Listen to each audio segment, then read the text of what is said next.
Introduction to Syntax Symbols. Parentheses, braces, and semicolons are critical symbols in programming languages. They shape how code is written and understood by computers. This overview focuses on 3 popular languages: Python, Java, and JavaScript. Understanding these symbols makes code easier to write and errors easier to fix. Parentheses, grouping and function calls.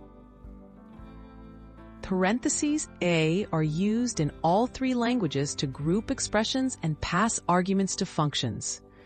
For example, in Python, calling a function looks like print hello. Java and JavaScript use parentheses the same way. Parentheses also define the condition in if statements and loops across these languages. Braces, defining code blocks. Braces are extensively used in Java and JavaScript to indicate where a code block begins and ends, such as within loops, functions, and classes.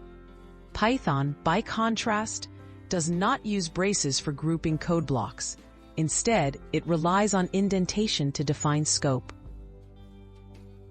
Semicolons, statement terminators.